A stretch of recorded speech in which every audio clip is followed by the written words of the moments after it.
Look, y'all, your elk hunting mindset is everything. In part one of our series, we covered mental success breakers we saw in 2023. This week, we give possible solutions to help you get through those and be the best you can possibly be on your next elk hunt. Welcome to part two of our Elk Hunting Mentality, Mistakes, and Mentor series. The goal of this series is to take our actual boots on the ground in 2023 season experiences and help you learn, prepare, and get on that success train in 2024. So pull up a chair and reach your hands out to the campfire and let's get that dog a-hunting. That discussion, our Elk Bros shout outs and questions from our Elk Bros mailbox. So my friends, pull up a chair, adjust your volumes just right, and welcome to Blue Collar Elk Hunting. Welcome to Blue Collar Elk Hunting, brought to you by ElkBros.com, with your hosts Gilbert Ornelas and elk hunting coach Joe Gilly. You want to hunt elk, and they live to hunt elk. Their goal is to share with you what they have learned grinding it out for over 35 seasons, doing what they love. So come on into camp and set a spell. Welcome to Blue Collar Elk Hunters.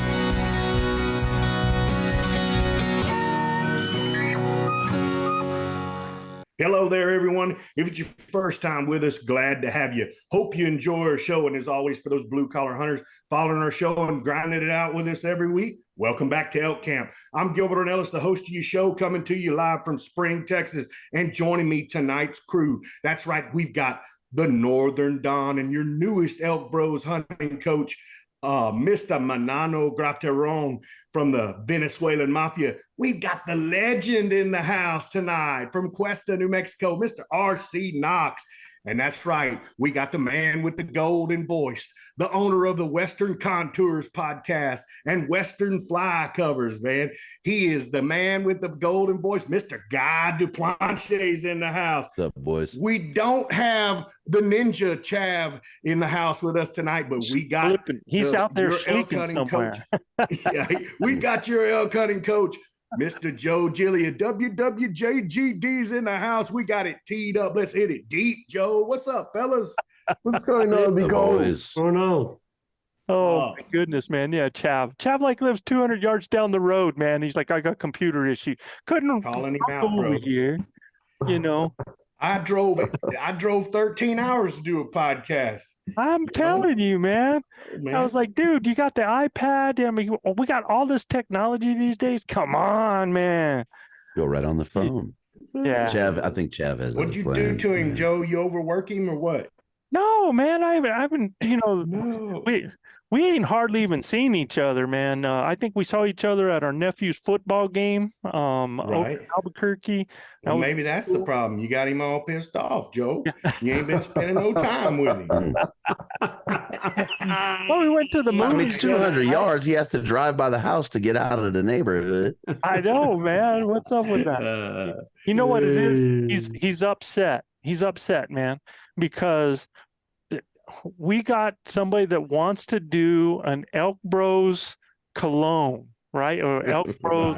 And he wants to name it. It already stinks. Oh my gosh.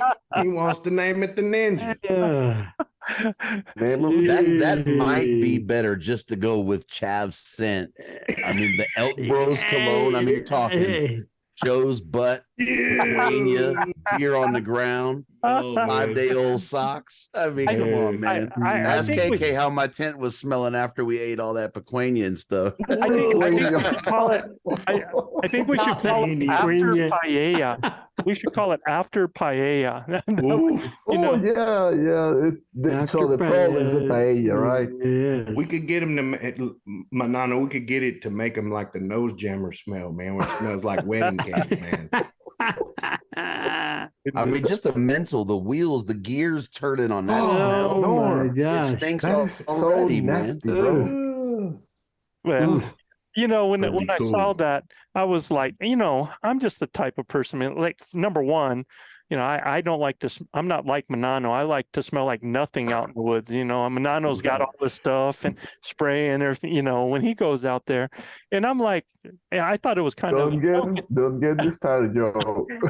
Don't poke the bear, Joe. So I send it to Gil, and I'm figuring Gil's gonna be like, oh, ha, ha, ha. And he's like, heck yeah, dude, let's do it. Call it Upwind Ode to Joe. Yeah, Upwind. You know what? That's a Upwind. great Upwind. You just found it right there. That's the name, right? Yeah, right there, man. Upwind Ode to Joe. Unbelievable. That's too funny, man. Oh, okay. So seriously, let me get a little serious, man. First, look, I have to I want to thank everybody, man, for the emails, the texts, and messages that we've been getting about. We've been getting stuff on successes, memories made, these life-changing experience that people have felt and been a part of. And, it's so, I don't think people understand really what it makes me feel like, us feel like. Yeah, any of us.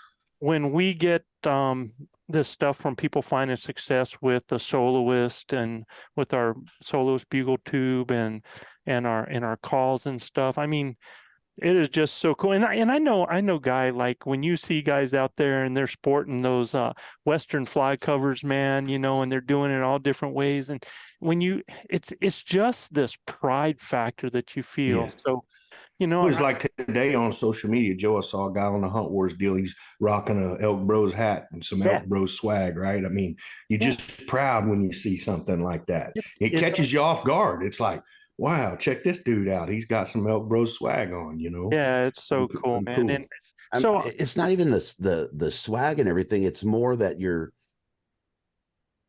purpose is being fulfilled, right? Yeah, like, man. that education and wanting to pass that knowledge on and stuff. And that's really, that's where the home runs are at. It's cool to see them in shirts and have, the pack fly out, but it's more like, man, you survived that hunt because of that, or you laid that bull down because of that, or you got on that mule deer because of that little bit, man. It's huge when it comes to that stuff. I just know how I felt, man. I was buying Larry D. Jones calls and I was buying Wayne Carlton's calls, and I looked at those people like, looked so up to them, and had an opportunity actually to be able to shoot with Larry D. Jones. And I've talked with Wayne, never got to meet him in person.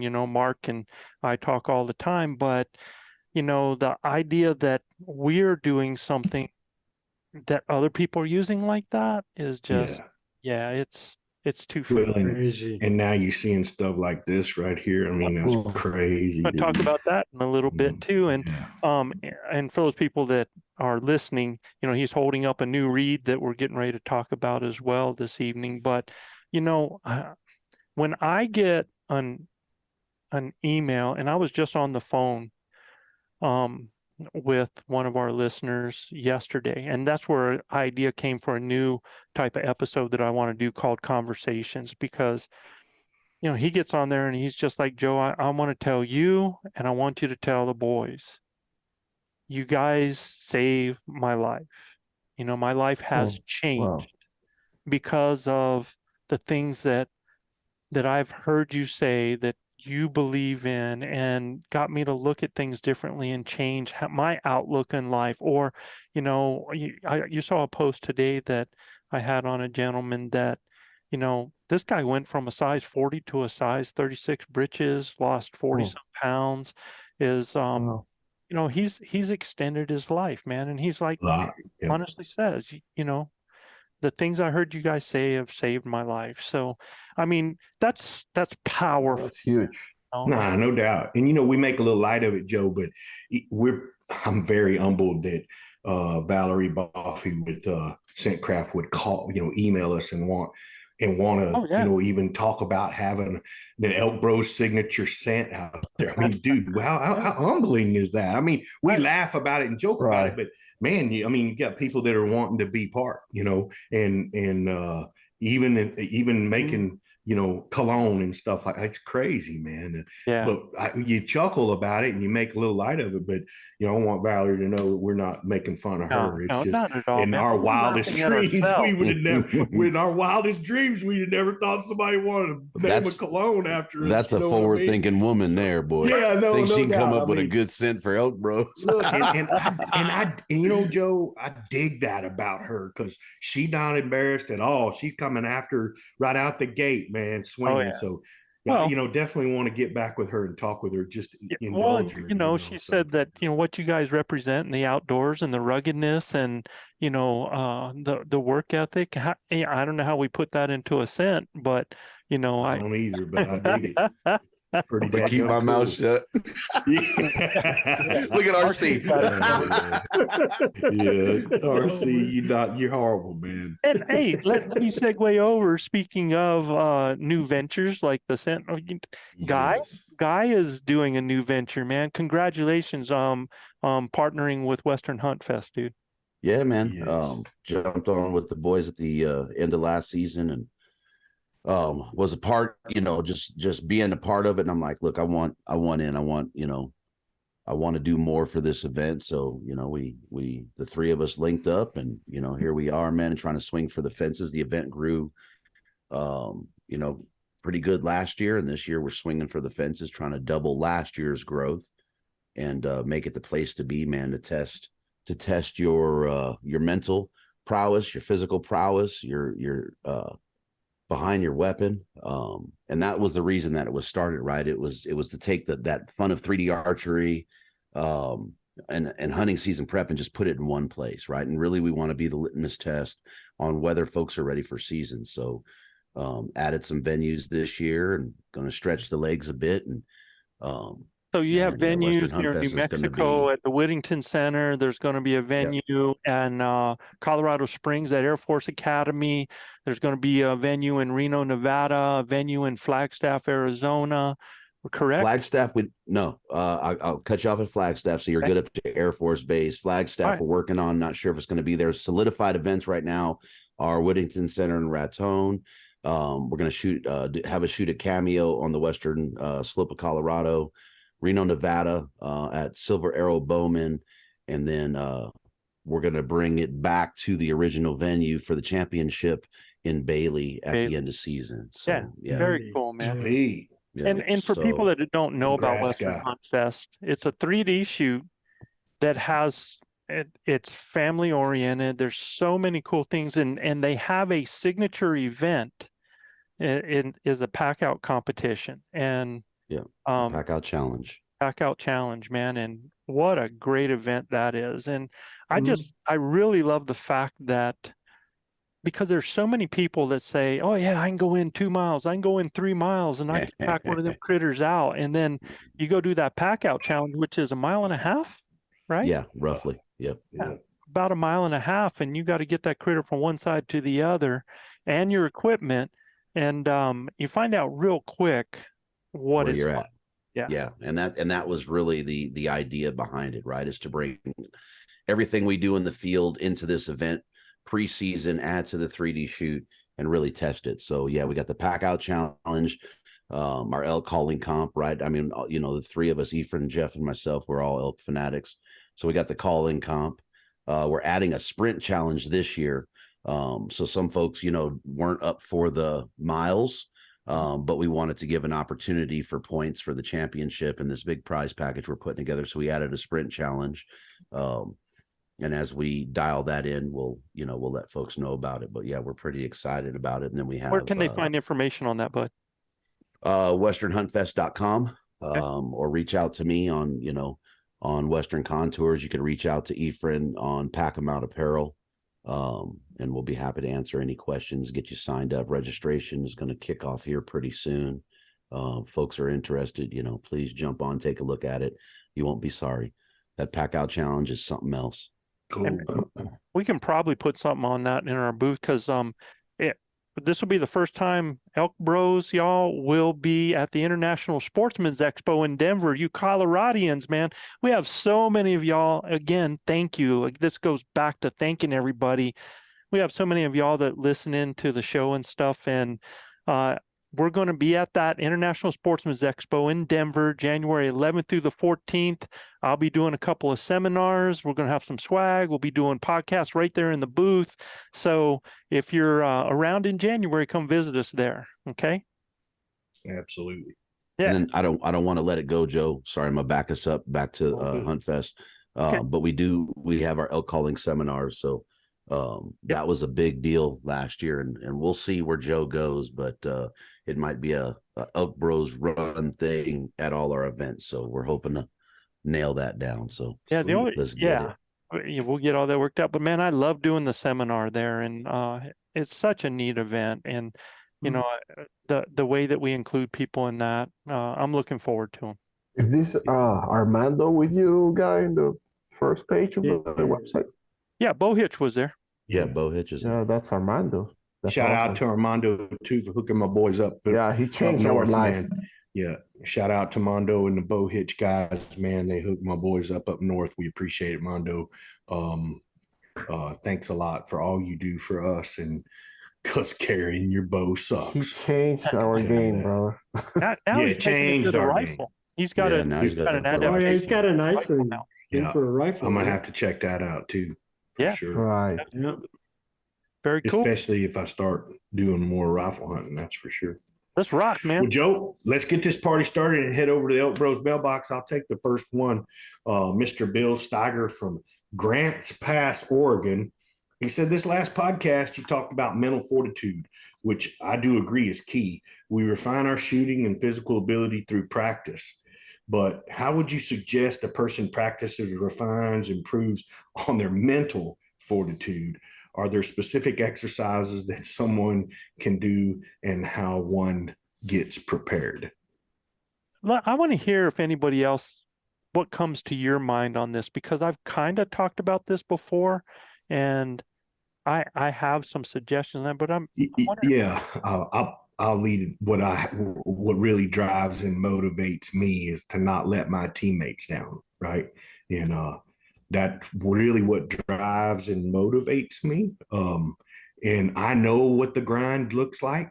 I've been injured, I've been sick, and I went through it all this year as well. Injured, sick. We dealt with all of those things. You just got to know that you can last one more day. And I really pride myself on being able to push. Like I said, a lot of times I'm not very fast at what I do, but I make a plan and we execute the plan, and generally things work out. I possess a skill set where I can call elk to me. So that helps, man. But your preparation before you get on that mountain, I can't say, especially bow hunting elk, right, in September, and even first part of October, you being able to speak the language is so important when you get on the mountain that will cover a lot of bases. And then you being able to understand your surroundings, the preparation we do, the things that we do to get prepared for the area that we're hunting in. You know, if you know you're going to be at 12,000 feet, you better do a bunch of cardio, you know, because it's gonna whip your At tail. 12,000 feet. Do what, Bubba?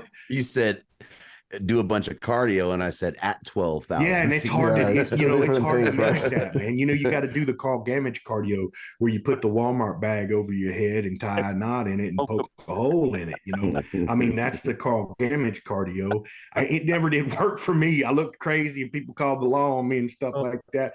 But at the end of the day, I tried it, you know. We're not sponsored by Walmart, y'all. Yeah, no. But I think we're missing what he's asking here, though, man, because he's saying, like, you know, we refine our shooting, we do reps. If we want to get in shape, there's things that we can do to get in shape. There's exercises we can do. There's exercises that we can do for our shooting. There's exercises we can do for our calling. Are there exercises that somebody can do to improve their mental fortitude? Sure. I think that's.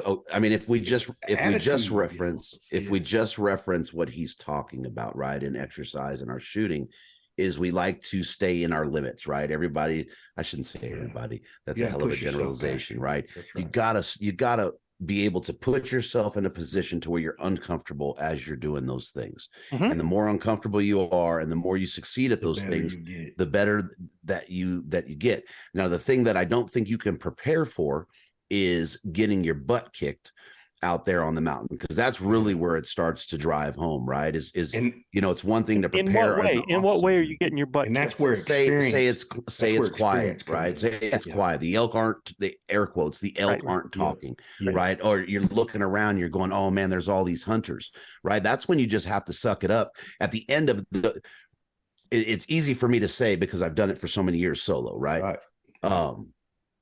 I know how it feels to give into those stresses. Negative. And that's really what keeps me motivated, because the regret at the end of season of not going in that drainage or up that hill or whatever it may be beats you a lot harder than just saying, man, I got it in me. Now, if you got to pick, give yourself a little pat on the back and kick back for, a few hours one day and, call yourself a few names and realize that you're just crying.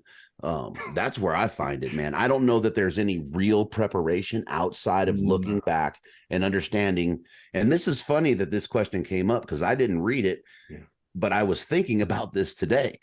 And it's the one of the things that I'm sure all of us learn through life is I've never done anything worth doing that wasn't hard to do. No doubt. And anything that I accomplished, it was because I never gave up on it. Well, and it's because we failed. Have to have that mindset, and which because we got better at it because we failed so much. We failed a lot of times, and that's how. Yeah, but failing at something, and preparing yourself for those situations, I think, are different. It's the failure mechanism that helps you prepare for it the next time. Right? When you're talking about exercises to do it, I liked what Guy was saying as far as, and I think it's so true that it's human nature to practice the things that we're good at and avoid the things that we're not good at. And when you do that and you end up in a situation of frustrations because now those things that you avoided are like they're shining, they're magnified. They're weaknesses, man. And I agree. I think no matter whether it's the physical thing or whether it's the shooting thing or whether it's the calling thing, you have to find those things within that are difficult for you and overcome those, because that is an exercise in facing things that are possible frustration. You don't know it till you do it. Yeah, absolutely. And here's how I feel about this. I feel like we blame other things, other people, the animals, the woods, the weather, for our own frustrations and incompetence, right? That's what we do as our out. Or we just say, and when I mean we blame, sometimes we're like, okay, I'm done. I'm quitting right here because of A, B, C, and D of something else that I'm putting the blame on rather than myself, right? So I think this happens daily in our lives. I think the best exercise, and I think I've said this before, is you pick days. Pick a day. I don't care if it's Wednesday, hump day, Thursday, Saturday, and you make that a no out day where you don't take outs. In other words, when you have a problem that comes up for you, you don't put it aside. You don't let it go to the wayside and then focus someplace else. You take that problem that is difficult and frustrating, because that's what we do. We like to avoid frustration. We like to avoid things that make us feel bad. And you have all of us and deal with it. No, I can't do it. I mean, I'm not built that way. When I got something bothering me, I got to go take care of it. So that's just my mental makeup, right? But that's called, dealing and doing workarounds. I think that is the key to dealing with frustrations in the Elkwoods.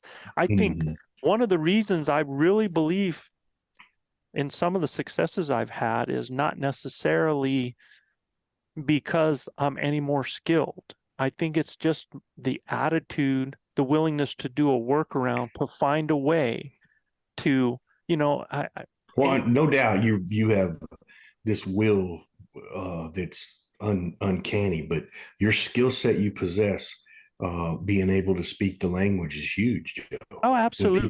When people can't. But You there put was you a up point, against a guy that can't. It's there was a different. point when I started this that I didn't have that skill set. I understand. I mean, I understand. so Yeah. all it was then was it's like, okay, if I'm not able to get it done this way, or if those animals aren't here, where the heck are they? And Are they? Yeah. why aren't I there? So it's just, but what are specific exercises I can do? And that's what I'm saying is when you have a problem and it looks like it's something you're not able to do, work on doing a workaround. Work on finding I it. like that. Or when you get to that wall, Mhm. just push through the wall, right? Because that's a lot of times with that mental, when you're on the mountain, you know, it's just a matter of saying, I'm doing it. One right? more yard. Yep. Yeah, One just more you know step. what I mean?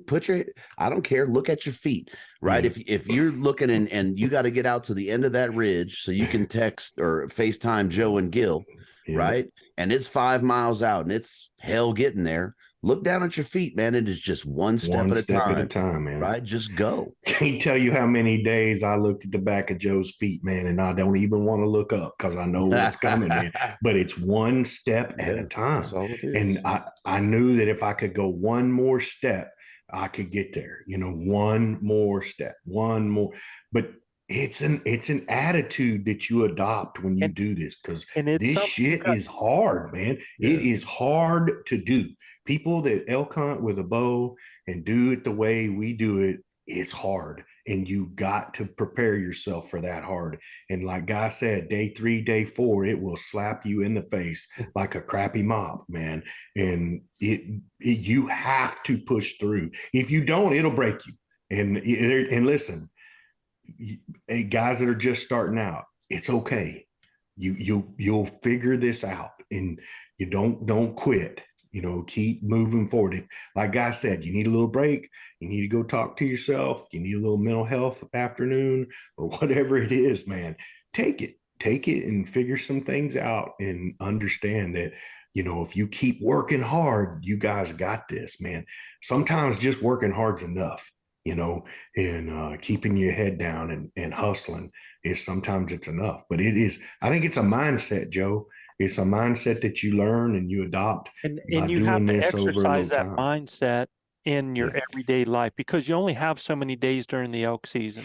So you have to exercise that mindset. You know, RC Knox and what he does out on that ranch comes across problems daily, and problems that when you first look at them sometimes are problems that look like they're insurmountable obstacles. There's things that you're just not able to control, and you're not able to control nature. You're not able to control, you know, somebody else's prices. You're not able to control somebody getting sick. There's all of these things, but yet he continues to move forward. So that's what I mean, like RC, like for you, when you have problems, and this is what I see as an exercise. I see this as mental fortitude.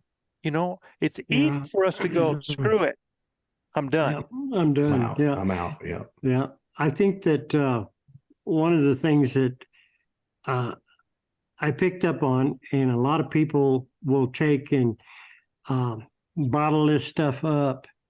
I mean, in your everyday life, and they'll either go to the gym, or they'll go, they always have some kind of an out, you know, to where they can have this release and to clear their head, right? To clear their head, exactly. Mm-hmm. And one of the things that you could actually do in the woods is pick up a damn big stick and just start beating the tree. Who knows? A damn bull might come in.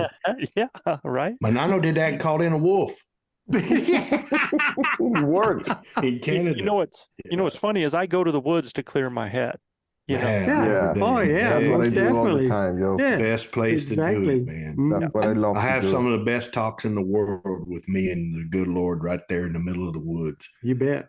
You know, and some of it's like a butt chewing on my part, and I feel it all over me. So yeah, it's a big relief. I kind of liked RC's take on it because, right, I mean, it sounds cliche, but you know, on the mountain as in life, right, and you really have to adapt or adopt, your pursuit to life. And I mean, and that's one of the things that I've loved about elk hunting, right? Is my growth through elk hunting and how I tackle things. I mean, it's a lifestyle. It legitimately is a lifestyle, as cliche as that may sound. But well, I think we're kindred spirits too, a lot of us, right? So we adopt that lifestyle and that kindred spirit that we know. I mean, we look at one another and we know. I knew when I saw you after 14, 15 days, guy, I knew what you were going through, right? I knew that anguish. I felt it all over you, you know. I prayed for you every night that you could get a little bit of release out of that, you know. And you know, one of the best coaches in our squad. I mean, but that mountain had give him all he wanted, you know. It'll take it. And it'll take it. You just got to give it. Yeah. And look, he never backed down. Never backed down a second, you know. I just feel like, man, that I don't believe in the C word. And I used to not allow my athletes to say can't for any reason. Yeah. You know, it just, to me, when somebody says I can't do something, it doesn't mean that they're not able to do it. It means they're not willing to try. And, you know, for me, I honestly, truly believe and live by the fact that if there's a will, there's a way. It might be hard, it might be difficult, might take me a while, I might need some help, you know, but where there is a will, there is a way. And I would just tell you that, you know, Bill, is that, you know, in your everyday life, when you come across things, there is your exercise. There is the things that you can do to work on refining your mental fortitude. Is that when something comes in front of you that looks like a roadblock, don't say I can't do that. Find a way. Where there's a will, there's a way. So great advice. Exactly. Great advice. Great advice, Jim. All right. Abby Chavera, Gillette, Wyoming. When rifle hunting in October, our dates were the 13th through the 19th here in Wyoming, with both a cow and a bull tag. Do you think the elk will come in with calls at this time of season? And if so, would it be better to do roundup bugles or cow calls only? Thank you. God bless you guys. I just hunted those dates. So the elk were pretty quiet. The bulls they'd fire up in the mornings and then at night, but the cows were very callable. So I used lost calf calls, lost cow calls, and then did it work? A short, absolutely, it worked. Yeah. And it kind of had no problem calling elk. I'm not using roundup bugles. No, man. Yeah, I'm not using roundup bugles. So I actually did a big like challenge bugle and got the lead cow to come to me doing that. Sounded like a big herd bull. And then the lost calf call. And the lost calf made those cows, all 44 of them, come from 850 yards to dang near across the fence on us. I mean, it was the most unbelievable sight I've ever seen in my life. A herd of 44 cows stampeding down the mountain to come find that calf that was lost. Crazy how that worked. So the answer, and I'm texting Joe the whole time. You're not going to believe this, dude, because I'm really kind of screwed. I'm out in the middle of nothing. Really got not much cover. As soon as I make a pipe, they're going to know we're there, right? So it needed to be something that was, you know, that was going to draw the cows to me because they had all the bulls, you know, and there were 6 bulls in that group, and we called them. I mean, if we don't got a fence in our area, we're celebrating over one of the biggest bulls I've ever seen in my life, you know. But the fence line held it up. No camera A, no video, no proof of it. Well, it's hard to video when you got all that other stuff going on and trying to get Mr. Howard lined up and stuff like that. I mean, it was tough. I would have loved to have had all that on video. Manano wants receipts, bro. Yeah. Oh, yeah. I know. So the answer to the question is, the answer to that is we need a cameraman. That's the answer to that. The answer to the question. Cow calls is the answer, I think. Answer is heck yes. The answer is yes. Elk will come into calls at this time of season. I don't always depend on it. During, you know, you can get lucky, and sometimes the rut starts to go a little bit later, and there's still bulls that are with the cows, and things are going. I mean, it was this year. It was like there were a lot of estresses that were happening, and bulls were screaming still. Yeah. Now, once you get towards the 19th, it's getting hard, man, because a lot of those big guys have started splitting off, and you're going to see a lot of these younger bulls with them. And, those other big guys are going to go into holes. I use calls for a different thing there, just to maybe stand them up or something if I need to. But it was crazy seeing them that late, all gathered up, Joe. I mean, bulls still in bachelor groups. It was nuts seeing it. Yeah. Well, I don't think that was a bachelor group you were seeing, bro. I think you were seeing bulls with a bunch of cows still. No, I'm talking about the 4 or 5 other younger bulls that were together that we saw. Correct. Yeah. Yeah. And I mean, they're satellite bulls, younger bulls, but they're all together. They ain't with cows, and they ain't with a herd. Generally, during this time, you're going to start seeing those big guys go off, and you're going to see these smaller bulls that are going to start acting like, pseudo herd bulls, and they're going to get in there and start feeling their oats, practicing for the next year, and they're still bugling, but they're basically they're not necessarily breeding, right? Yeah. That's And not I think something that happens too, Joe, is these older bulls that were the herd bull, they've been run down on. And some of these 4 and 5-year-old bulls that are still pretty randy, whip them, and they take the herd and they cast them out to the side. So a lot of times you can get one of them older bulls to come take a look, at least come out and look, see what's going on. I mean, when you're with a rifle, if you're within 300 or 400 yards of it, and look, I didn't call a lot. It was just light cow calling, just to, kind of cast around out there. It wasn't like insistent until I got eyes on them, and then it got insistent. So basically, she's hearing that you're using cow calls, right? Yes. Yes. You can use, like, calf. if you have bulls with cows and you're trying to pull the cows to you, you can sound like a dominant bull and maybe pull those cows over to you. You tried that as well. Yeah. So that kind of works. And remember, it's rifle season. We're really just trying to get them to sound off and be in a position where we can get a shot within, our effective range, right? And try to slip in and around them, Yeah, the best part is, man, is just having them sound off so that you can move in on them, right? That's So right. That's right. I think the cow calling is really great. I think that's the way to go with it. You can bring cows to you with the calf calls, with the cow calls. I wouldn't do any kind of roundup bugle. Location bugles, yes, you can do that early in the morning in the dark to get them to sound off a little bit. Yeah.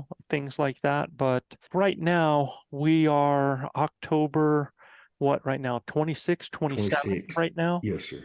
Mm-hmm. And what we're seeing right now is a lot of small raghorns that are still with the cows.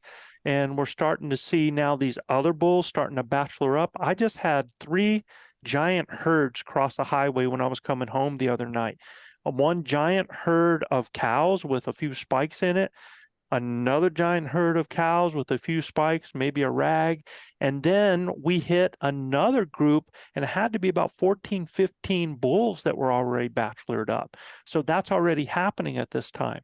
So when you're cow calling and you get a response of the cows, doesn't necessarily mean this time of year that they're going to have a bull with them. And the bulls that are going to be with them, a lot of times can be smaller bulls. So it just depends on what you're after, right? Right. Yep. Now, if you have both a cow and a bull tag, you're in high cotton, right? Yeah. Because you get in on them and you got a choice to make. Hopefully there's a small bull with them. If so, you can pop. I mean, you got a twofer right there, right? If they're just cows there, well, you can punch that tag and continue hunting, looking for that bull. So it's the high cotton thing, so I don't have to bend down to pick it up. I can just stand straight up. That's exactly it, bro. Yeah, exactly. Less work, man. Less work. Less work. Up next, thanks, Abby, for that question. Yes. Craig Sauer of Spokane, Washington. Does the overall size of bugle tube add to the projection or volume in general for improved locate calling, or would you be able to get more volume from just using a different diaphragm, like a thicker, tighter stretch latex or both? I know that guy's just dying here. Look at this. So I got some data, man. My sound guy, I wish I could have dropped that before this season, but the guy that's doing the sound for that whole test series, he had some other obligations, so it fell behind. And I'm not going to give up everything. Size, yes, it matters, but it's very, very minor. What I will say is material is the biggest factor density of material is one of the biggest factors that we saw in the testing that we did across a wide array of bugle tubes. There is some design factors. If you're just taking a wiffle ball bat, you're going to have some Joe Gillia lungs. But yeah, it's dense material and back pressure. I don't want to give, yes, it matters, right? It absolutely matters. Yeah. But when we're talking just the tube, Gotcha. repeatability from two callers in this, right?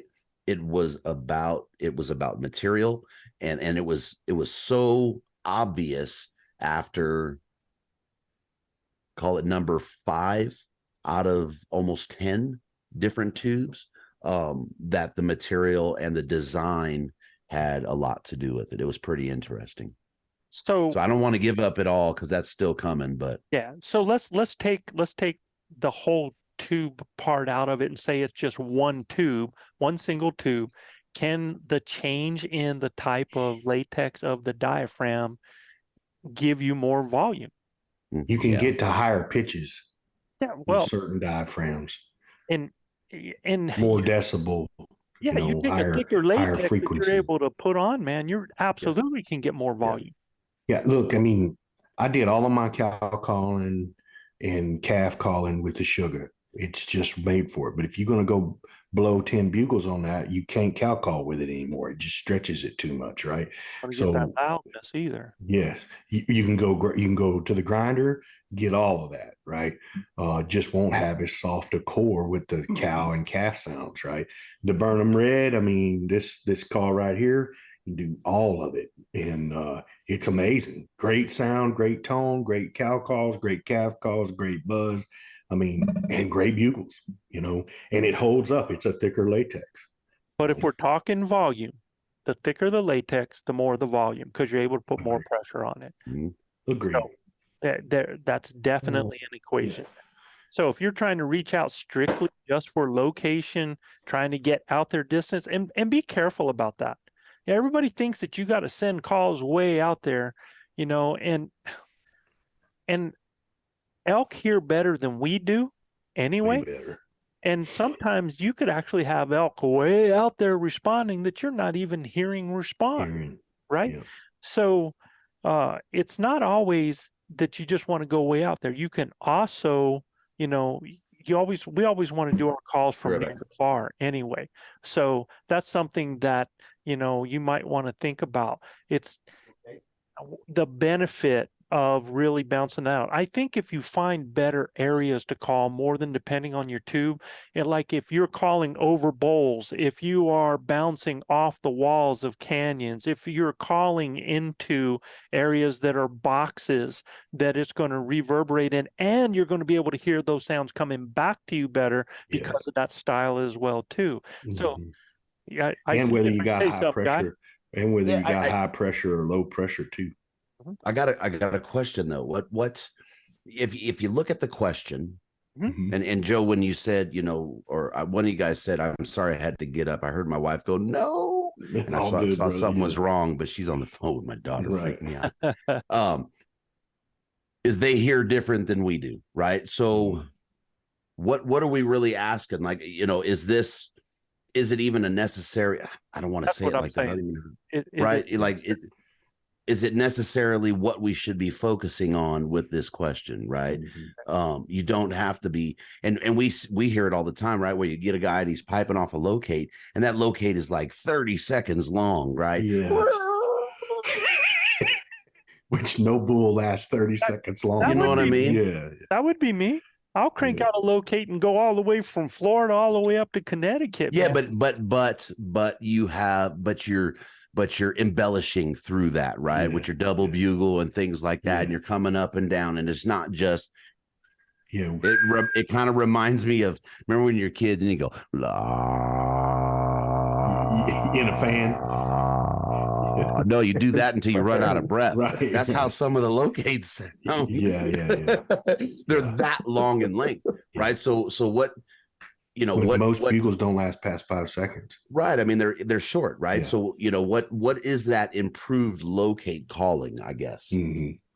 I'll still locate for 5-6 seconds, man. I'll That's send. fine. That's more realistic. That's fine. Yeah. But I'm saying, you But know, a when 30-second one, I mean, dude, everybody's going, Oh, what I'd in the like to see world? somebody hit a 30-second one, man. Anyway, I think you could do it, Joe. I'm, you know, my pondering is what does that really mean, an improved locate, right? I mean, if you're out there in the woods and you're not hearing anything and you're throwing out your locate bugle, it's not necessarily that you have a bad locate bugle. Right. You may be in the wrong spot. Right. You may have high barometric pressure. Yep. You know, they may not be responding for X, Y, or Z. Yeah. Right. It's not necessarily a bad locate. My thing is do your own testing. Get your tube, go get somebody out there 300 or 400 yards from you. And but it still doesn't. But that still doesn't do it, because what do you have to compare to? No, I understand. And then what are the elk here in that? If you've got several different tubes, like Guy did his testing, right, then you can find out which one you like better, which way you. But I had, better, I had comparison, right, because we had elk bugling from 30 yards away, right, and elk bugling from 800 yards away, right. And we were able to take each bugle tube and put it side by side, wavelength wise, to these actual elk bugles from distance. Right. And do the comparison to understand what the tubes are actually coming across. Now it's still our ears. So it was a test in distance, and our sounds carrying as their sounds carry as we put the wavelengths together and side by side through all these tubes. Right. So it was poor man's scientific, if you will, just to understand what we're doing, you know, versus what the elk are doing and what they're hearing. And I can really why we did it. A lot of times people mistake the sound that they're hearing in some of these tubes because it reverberates in there and it's close to us and it's close to our ears, and it does reverberate in there. Yeah. We're mistaking that sometimes for volume that's going out. That was very interesting in doing that, right? So as I started to kind of edit this stuff together for the sound guy, and I was hearing it, and I'm like, wow, that's a trip, you know, and like I said, it was two of us. So as I'm listening to my buddy do it, I remember what he sounded like, you know, here with this tube. Well, then when I heard it on the recording and you know, the mics are 150, 200 yards away, it was like, what in the world was that? Right. Yeah. I mean, totally different sound. Sure. It's pretty interesting. Yeah, really. Well, and I think the, you know, the overall gist to the question is, does the size of the bugle tube and add to the projection of volume? I don't necessarily think that adds as much projection to the volume as it does the stretch you got on that latex. I think the tighter that stretch, it's a factor. It's a big factor. But I would, like I said, to me, it was material. Yeah, definitely material. Yep. All right, let's rock, man. Well, guys, you know what time it is. It's time for our ElkBros shout-outs. If you're new to our show, shout-outs to our followers in a few cities with the most listeners, topping our charts this week, Joe. Yes, sir. But, man, it is back. The Spin a Winner Wheel. Oh, the Spin a Winner Wheel. Yes, sir. We're going to reward some of our reviewers. For those folks that leave us a review on Apple Podcasts or give us a comment on our YouTube channel, what we're doing is putting those people's names and where they are from, and we're placing them in our ElkBros Spin a Winner Wheel. Guys and gals, we are going to spin. The winner's going to get a Wapiti River Outdoors call, a Travis O'Shea special there. And awesome. For the first time, somebody is going to get... They're going to get a first edition of our ElkBros Burnham Red call, made by Native by Carlton. Our friend Mark over at Native by Carlton has created a signature call for us. This is one of the first. It is our only medium frame offering that we have. All right, here we go.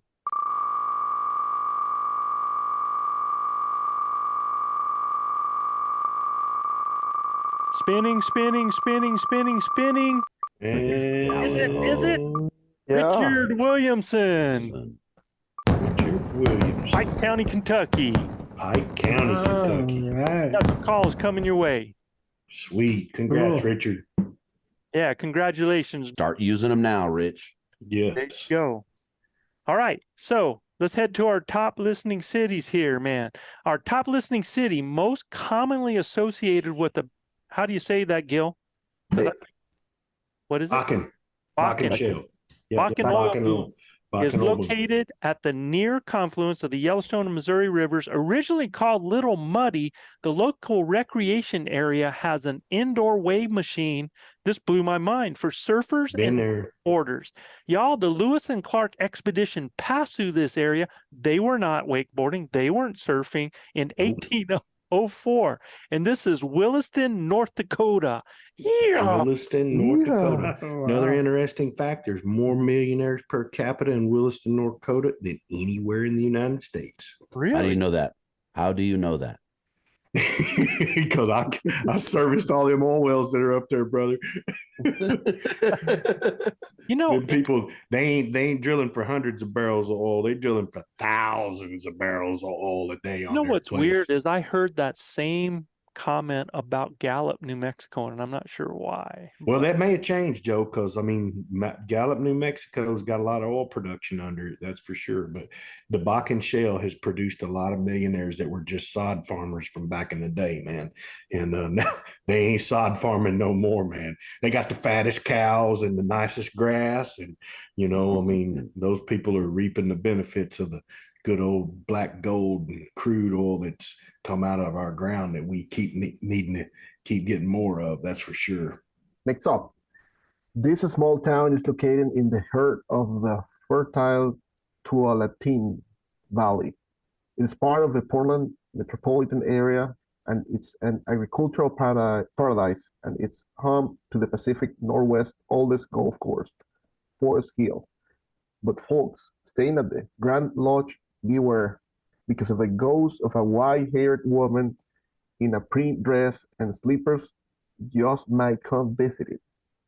This is for Cornelius, Oregon. Joe, what is this? Oh, you got to explain it. You got to explain it. Yeah, the Grand Lodge is between Cornelius and Forest Hills there. Mhm. And I don't want to go there. there's known for a ghost that people see I there. ain't doing it. Here's Gil. No I spooks. ain't doing it right. No Beto. hainted stuff for me, buddy. What is No, hainted, I'm- bro? What is hainted? Haunted turned from Texan. Hainted. Okay. Ain't it? Straight Main thing hainted. is We ain't hate. doing. Yeah. So, I'm so telling Gil you. stayed in room number 30 up in Eagle Nest, New Mexico. Ain't doing it Never right, Beto. again. Never again. Never again in my life. What happened there, Beto? And look, man, I love the little town of Eagles Nest. Good folks, good people, great food. But I ain't staying in that hotel ever again. Never. What not in happened, that bro? room. Tell us a Not story. in that room, man. Yeah, it's bad, man. So get this. When you go to sleep at night, and I sleep pretty sound, but when you go to sleep at night and you wake up in a Look at our sound sleep. sleep and your eyeballs, you're looking at the ceiling, it's black as night in there. But let me tell you something. I heard somebody sit down on the couch. It's a leather couch. I heard somebody sit down on that couch across from me. Oh, And then I looked up on the ceiling and it was like this demon looking down at me, man. And I'm like, what in the world? You're And listen, I chills, sleep man. with I got chill bumps telling it. I looked up on the ceiling and I'm like, man, I don't know what that is, but I got to get my pistol, and I'm just, my hand's over there underneath okay. me. so you were Okay. about to shoot it. Look at this, man. He thinks he's seen a demon. He thinks he's seen a ghost. And his first reaction is, I'm going to Get get his my pistol. pistol. Yeah. Anyway, I got my pistol in my hand and then I noticed, I heard, like I said before, I heard something sit down on that sofa that's across from me. And I mean, it's like you can hear the leather stretching. Dude, I shot straight up and turned my light on, and now I'm freaked out. I'm like, I know, and it felt like something pushed down on into my bed. That boy was And into I'm a like, bottle of Black Label so deep. Negative. I know, man. Negative Ghost Rider. I was not even high or drunk or anything like that. Oh man. And so this went on, man. I went back to sleep and it woke me up again in We're about an hour tired, and a bro. half, dude. And it woke me up 3 times and I had to get up all 3 times and go look throughout I mean, dude, it was such a presence in there, right?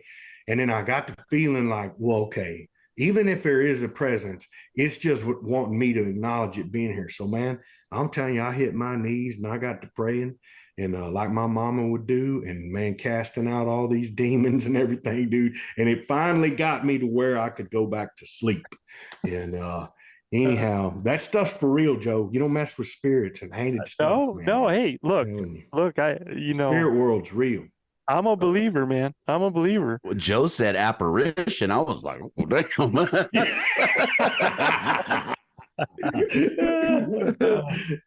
All right, Gil, you're up next, man. Up next, this town is a transportation center located in a major coal mining region that was named after a Civil War battle in New Jersey. During the Civil War, residents torched their homes and moved out to keep Union soldiers from using their supplies. Though it gets mixed up with familiar namesake up north, this city is the heart of Mercer County in Princeton, West Virginia. Princeton, West Virginia in the house. Yes, sir. Now you want to talk about haunted? I guarantee you it's haunted with a bunch of apparitions. What? All right, Joe has me leading in with this. This is so not me. Here's some pretty cool facts. Hey, you know what? You sounded so good right there. You ought to work on using that in your repertoire, bro. That's funny, man. This city was the original home to the NFL Seattle Seahawks, which had its headquarters on the shore of Lake Washington for the first 10 years. It was also the headquarters for Costco until the chain moved its headquarters to Issaquah, Washington.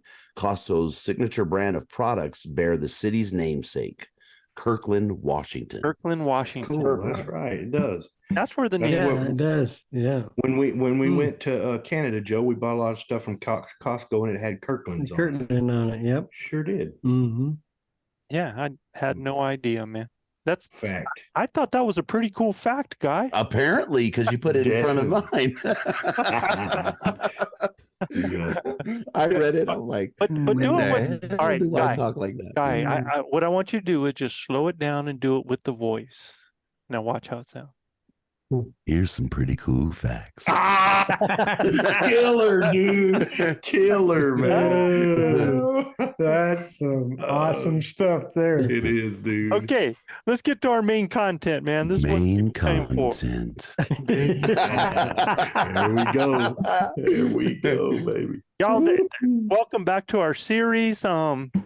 With the 2023 rifle season happening, because we want to talk about rifle observations with this as well, and the archery season under our belt. We're using our ongoing reflections, observations, and even some fresh takeaways that showed themselves or stood out during the season. So in doing that, last week, we started out with the mental part of elk hunting. And when we did that, we talked about the top reasonings, thoughts, or mental processes or breakdowns, along with the elements that contributed to those breakdowns that we feel like hurt hunter success. And I told the guys at the end there that, we wanted to go ahead and finish out our thoughts on this. And it seemed like last time what we did was we talked about the problems. We didn't talk about solutions.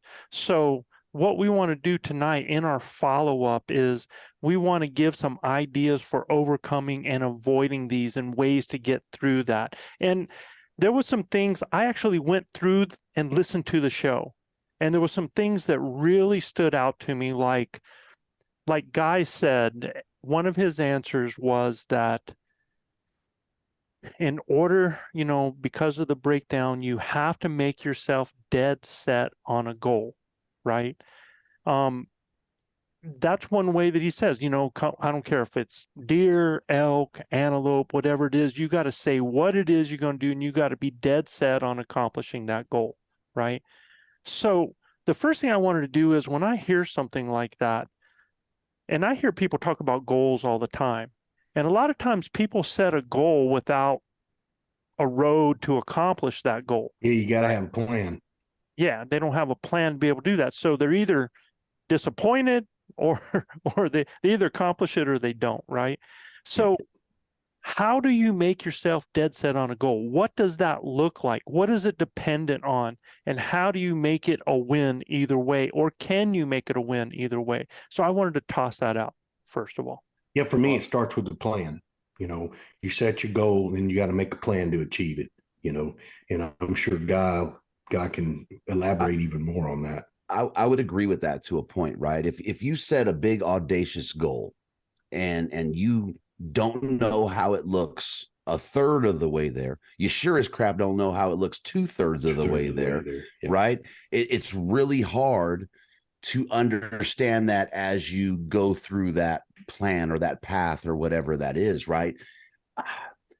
But you're never gonna make $1 million with a $5 work ethic.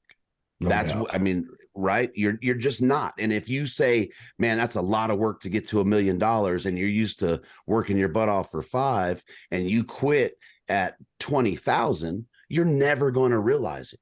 Because if you're willing to settle at that first hiccup, easy mark, or whatever it is, you're never going to realize it. And you just have to stick to your guns. I mean, what does it look like? It looks like for me on the mountain with elk. I want to take it. I want to apply it exactly to the elk hunt and what you were talking about. It looks like a lot of tag soup, a lot of frustration, but Gil said it earlier, right? Failure, right? And that's how I look at it. And I have to be honest with myself, right? Okay, that was a failure, air quote, right? There's successes in every single freaking failure. Absolutely. If you can set back and look at it and say, well, I accomplished X, Y, and Z. I'm this much closer to my goal, right? And sometimes, guess what? You're going to be right there at the precipice and you think you're about to hit it. And guess what? Bam, smacks you right in the kisser and you fall back down. But what do? You just got to keep going. You got that close and you're getting closer every single season by sticking to the goal. I think I talked to Joe about it. I think I talked to Gil about it, right? If I have this idea of a bull, right? And this bull is a 340 plus class bull, right? I want the herd bull. I am looking for the herd bull. I'm not setting back off of a herd cow calling and then a satellite walks in. That's not the bull I want. I want the bull. If I take that satellite, I will never realize that herd bull. And every time I take the easy way out and I go and I draw back and I send that arrow on that bull, guess what? That herd bull is further and further and further away. I would rather fall on my face and have a air quote failure season before I give into it. And it's damn hard to do. It is not easy. It's frustrating. There's times, I ain't kidding you, this year I got way back in there and I'm by myself and I'm back. And I got this bull 200 yards, 300 yards max below me, screaming his head off. I realized where I was at, how far back I was. How am I by myself going to get this bull out of here? And guess what I had to do? I had to sit on that rock, cuss myself. And I'm not going to BS. I was almost in tears because of the frustration, the anguish, physically, mentally beat. But, you settle back from that and you go, wow. That bull was screaming his head off at me. Everything I did, he was screaming his head off. I couldn't, even if he would have come into 10 yards, I couldn't have pulled my bow back and shot him. It'd have been irresponsible. That's just part of it. I'll get there, right? I'll get there, but you gotta be dead set on doing it. You will. I lived it. These guys will attest. They drug my fat ass up and down that mountain many days and me passing on stuff, man. And it made RC Knox livid. I mean, he can tell you, they both lived it with me. And, they're like, please just shoot one. It'll get easy. But how many times, Gil, did you tell yourself, man, I should have shot it? Because I've said it. Never. I've said it a couple of times and I almost acquiesced and gave in to whatever that pressure is that I just want to shoot a bull, right? Nope. And at the end of the day, man, you're not going to be satisfied if you give into it. You got to hit it. Look, guy, I wounded a bull my first year and I didn't put my hands on him for 6-8 weeks. I didn't put my hands on mine. That bull ain't hanging. You ain't. That's a 340 plus bull. He ain't hanging in here. He's at Ross Miller's house. I didn't put my hands on him. Ross Miller found him. You know what I'm saying? That's how committed I was. Yeah. So the goal is real, and brother, you're going to get there, right? Oh, I'm Well, not worried about that that. with You all should of see my that heart. bull that was Right? screaming. I believe that with all of my heart. And the ethical part of this is you knew that he won, right? And you could have pushed that and killed him, but what are you going to do with him? Right. You know what I mean? So you knew. Joe You had knew, something man, to say. I got myself into this pickle. Now what am I going to do? You know, I can't, there's no way I can get him out. And truth be told, man, we've even coached some guys that had been in that pickle. And had they not had help, they wouldn't have got him out either. You know what I mean? Go ahead, Joe, So- because Joe's itching. Yeah, Sorry, go ahead, Joe. RC, what is your goal, man? What is your goal during the season? Well, I was going to make the comment is that when we were coaching, we give the kids, we'd always tell them, look, your big goal is like the big bull or whatever, but let's make some little goals. Yeah. Let's make some achievable goals. In other words, you know, I coached the shot put, and I said, okay, you know, achievable goal is that you're going to throw it at least 1 inch further than you have in the past. And it was achieved. And it was like, oh, wow, you know, I can do this, you know? And so it's like, to me, that's the main thing is that you don't, yeah, you got your big goal, but don't let yourself down by taking, and that's all you've got. What do you think the goal is for 90% of the people out there that's entering the woods with a bow in their hand? Any elk. Any Yeah, of them. yeah. Any elk. Right. Round my it goal. down. That's my goal, though. I think most of the people are, you know, up to be able to harvest and put meat on the table. Sure. But yeah, there are, you know, like badass hunters that they have the opportunity to hunt in areas that allows them to harvest big animals. But most of the people hunt in public land, so it's hard to pass on the regular or average bull. Cow tag. You take a look at Guy's goal of a 340 bull. Do you know how hard in most of those areas it is to find that quality of a bull? I mean, in order to have that kind of goal, you need to be in the kind of place that provides that kind of animal, right? Yeah. Right. I want to catch a 10 Right. pounder everywhere. I want to catch a 10-pound bass every time I go out. But every lake I fish ain't got them. Of course I mean, if you see a 10 Every lake pound ain't bass got and you see a 5 pound, you're going to be casting at that 10 pounder. Yeah, But that's what I'm saying. But every lake you fish ain't got them. Every area you hunt don't have them. That's You got to do what it takes to find them. That's That's the right. thing, right? And I look, mean, I applaud you for that. all I'm never the- going to talk you off of that could be unit, that could be age class, that could. could be genetics, that could be a Yeah. lot of things, there's bro. drought. factors. Drought. There was 2 bulls out of the umpteen freaking bulls that we were into. There was 2 bulls that were, one was really close to that if he wasn't just over it, and there was one that exceeded that, and that's the one that bullied me bad. Grinders tuning in, thank you for listening to the Blue Collar Elk Hunting Podcast. Our goal is to share our knowledge and help you flatten that learning curve so that you too can have some of the very same incredible experiences that have given all of us here at ElkBros a lifetime of memories. If you like what you hear or see, you can get all of this information plus so much more from our base camp elk hunting training camp. This course will be like nothing you have ever experienced in concept and structure, using success-based coaching techniques that will elevate your confidence and skill sets, allowing you to see, visualize, understand, and relate every coaching point to what lies ahead, the next step, the next thought process, the next success. By tapping my 30 years of teaching and coaching experience, our camps are developed considering multiple learning modes with text, visuals, audio, as well as video. And Base Camp will benefit those new to elk hunting all the way to the 10 to 15 year vet. So if you are looking for that one thing To help you fill that tag this year, invest in the most important piece of equipment there is, you and your elk hunting knowledge. You can find the Blue Collar Elk Hunting Academy and the Base Camp Training Camp at ElkBros.com. That's ElkBros.com. Keep dreaming of the screaming, believing in achieving, and most of all, keep grinding. So They're there. And that's your goal. So that's you. That's how you feel, and that's what you set yourself at. Mm-hmm. But when we take a look at people giving up during a hunt, most of the people aren't, their goal that they're dead set on isn't necessarily a 340 bull. It's to be able to get close and to harvest an animal or shoot or kill an elk, right? Okay. That's their goal.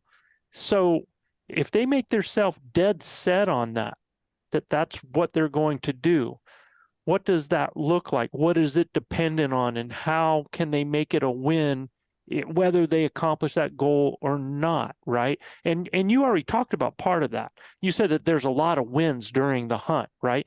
Just encounters, man. If you are constantly into animals, that is a huge win. Because elk hunting is about opportunities. It's about odds, right? Right. Think about all the folks that say they haven't heard, seen, smelt an elk. Yep. Right. I mean, the win there, you put yourself in the position, right? And these generalizations, I hope no one finds them offensive. It's not what I'm trying to do here, but people get dead set on an area because they see one or two pieces of sign. We talk about it all the time. Get out of the area. If you're not seeing that, you're not having success, move. People get set in these areas, and that 1 mile move, it doesn't really do it. And I witnessed it this season with a couple of different camps, and guys would, you talk to them and it's like, oh, I'm not seeing nothing, but then they're only half mile, maybe a mile away from where they were, dropping into the same drainage. You're going to have the same result. You're in the same drainage. You know what I mean? And they're not. They're not dead set on the goal. Is my opinion of it. They're right? pretty much dead set on staying where they're at. Is what they're dead set on. Right? Dead set on that goal means you. In 12 days, we had, no BS, 148 boot miles in 12 days. That's how dead set on that goal you have to be, right? Yeah. You can't go and do 4 miles in 3 days and tell me that you're dead set on that goal. If the elk are there. If the elk are there, yes, right? But then that goal is going to be realized a lot faster. But you can't do that if you're in an area that's not productive. You gotta get out of there and forge through. I don't know what that is, why it's so hard for people to move. I don't either. One time I was fishing a tournament I was going 25 miles to go catch fish, and I came in to go get some lunch to where the dock was, and I looked over at this little stretch of bushes right by where we were going to blast off, and I went, man, those look good. I'm going to go over there and fish those bushes before I put it on the trailer. I went over there to that stretch of bushes. I made 3 drops, and oh my God, every bass I pulled up was 5 or 6 pounds. I'm like, oh my gosh, look at these fish right here. I've been running 25 miles one way through hell and high water. I mean, literally 3-foot waves and all this other.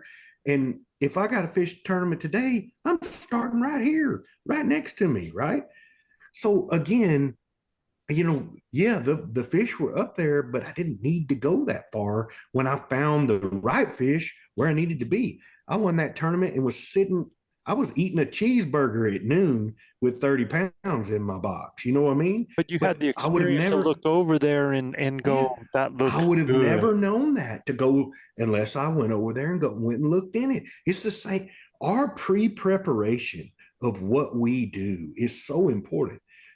Everything that we do relies on our scouting, our e-scouting, understanding where the northward face points, northeast facing points are, understanding your elk habitat, where the feed is, where the water is. All of those things go into us being able to start out in the elk. When you're not in the elk from the start, it's tough, man. Then you're like, Guy, you putting on 100 something miles on your feet, man, because you're looking for that right bull. We've been kind of spoiled in places, man. You I don't know fire off that first bugle in the morning, yeah. and boom, here it goes. Well, more often than not. My goal, like one of my goals is whenever I'm out, my goal is to not be skunked in seeing or being around an elk every day. So my goal is to always be to where I see an animal. If I get skunked in a day, then I am not accomplishing my goal, and which is in turn not going to help me to accomplish my final goal of killing an animal, because I know it's odds. I know it's about encounters. So my goal each time is to put myself in a situation where I see at least one elk a day. And if I do that, if I'm seeing one elk, there's going to be more elk in that area. Right? Knox. When we were in Colorado, we found out where not to go, right? Yeah. For 4 days, we found out where not to go. We could tell everybody, don't go there, because there is not an animal. And the boys, the mafia was like, oh, brother, we're in them, right? Deep. We're not going back in there. And they were gracious enough to go, y'all need to go in there. Y'all will kill something if y'all go in there. We're not going in there. They gave us the go ahead. Me and Knox go in there. It takes us half the day to get in there, but at the end of the day, that's on me. But we got it done. There were elk there where we were, Joe. Where there's animals, right? The animals. So Joe, I think the more important part of that question is, how do you make it a win either way? Yeah. Right. Because the goals, I mean, Gil stated his, I have mine. You said what yours are, right? There's going to be such a range in those goals. Making it a win either way is the more important question there, right? And in my head is, did you turn it around, right? From day 1 to 4, were you able to make adjustments and turn that around to get you one step closer? Did your practice from one year to the next, as you learn, the additions to your repertoire, the things you said, oh, I'm not going to do that, didn't work. How do those look as you're going through season, and just really taking those mental notes or journaling that stuff down, man? That's where the wins come from. I think for people that are just starting their journey, there's a lot more of that. I mean, for them to have been in the elk, even though they didn't get a shot, that's a win for them, because they might have previously never been in the elk, right?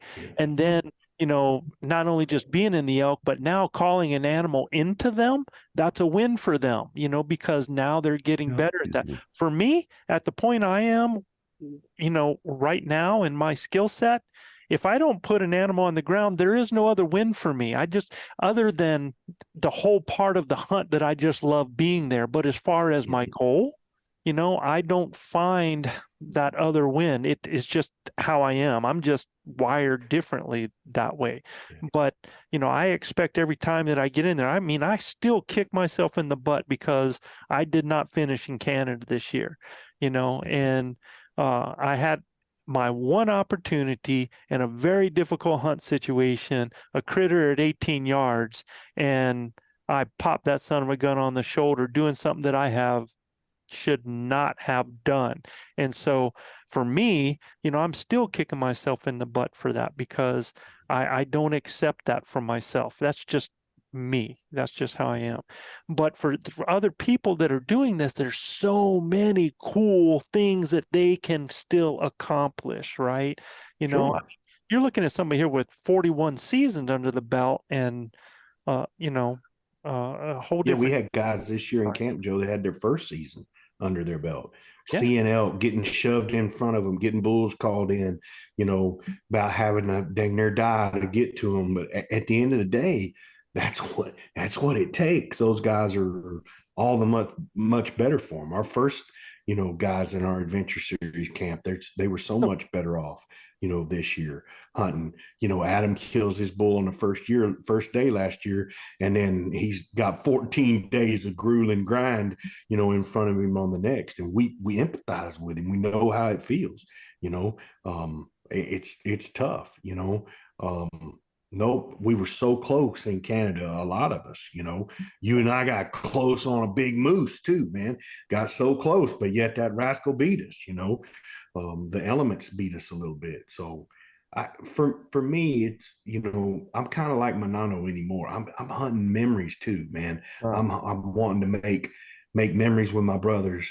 I love calling elk, and yeah, if I get one close enough, my goal is always to harvest any legal elk. I'm all in. Now I see a bigger bull, man, I get real excited. Sure. Um, Manano, let me ask you a question, bud. Can a person prep for the mental draining of a long day, short night, hardly any sleep, not a whole lot of food whenever you're used to it? How do you prepare for that before you get on the mountain? Man, that's a hard day long, man. That the preparation is just and be out. I think how I prepare is going out. We got a place to hunt here in Oklahoma, and I go there. I would say like twice a month or 3 times a month, and I try to hunt the same way that I'll be hunting on the mountains. So of course the distance that we go on those hunts, man, I'm talking about New Mexico. It's different, of course, but I always take at least one morning, and just to rest, just to have like good sleep, and that's the way my mind works. I need to rest. I would say that, yeah, there's no other way to prepare than RC? It's hard. It's hard. RC? it's hard, man. It's freaking hard. I'd have to agree with Manano. I mean, one of the worst things that you can have is the mental fatigue, which is, Real. It's real. yeah, it's real, and it's beating you every day and beating you every Right. day. You've got to take a little bit of time and just, what do? We always suck in the air. We Yeah, put our hands up and we just bring in the air and breathe and just enjoy the moment where you're at, and walk along, see a flower on the ground, it reminds you of something. Admire it. Yeah. Exactly. Rock. And it's just there's a lot of different ways to handle all of that, Joe. Is you've got to get plenty of rest. You got to have Hydrate. plenty of food, plenty of water. There's just a lot of things that you can prepare yourself for. So. Yeah, and you can step back and revise what you have done. Okay, I went this area, I hunt that area, Yep. and then you can step back and say, okay, let's do it differently. You Right. have to adapt. It's funny, right? Because I take the entire month off and I'll get to work and folks will say, "How was your vacation?" And I'm like, "Vacation? Vacation. Elk season." That's real. Oh, I'm in yeah. bed. I'm going to bed at 11 o'clock to 11:30. I'm getting up at 3 to 3:30. What do you mean vacation? This is not vacation. This is a mental Uh, torture game, and I tell people that all the time. And I say that because Only the that's strong what you have survive. to prepare for. Yeah. That is what you have to prepare for in the off suck. season, right? Mhm. Is the understanding that 7, and maybe I'm an anomaly, right? But that's 7 to 10 days that you've taken off. You're not there to be cozy in the canvas wall tent. Right. You're not there to be Exactly. snuggled up at 9 a.m. at the campfire, in my opinion, right? It's No. time to go. You have this limited window of opportunity to do this really hard thing. What are you going to do at that time? Are you going to squander 2.5 days because you need, excuse me for the people that do it, Sure. because you need a mental break on something that you've been dying to do for 340 days of waiting in the year, and now you're there and you want a rest day? Thank Like, you. Yeah, some guys have never done it before, and they do need it because it's wore them out. And now that they've gone through it one time, guy, maybe they're a little better prepared for it on the next go round. You know, okay, Exactly. if you don't know what to expect, I get it, right? If we're talking to the first time guy, I would expect that guy to go a little bit harder, maybe, right? Because Right out the they're gate, geared up, right? And maybe they burn themselves out because it wasn't what they thought right.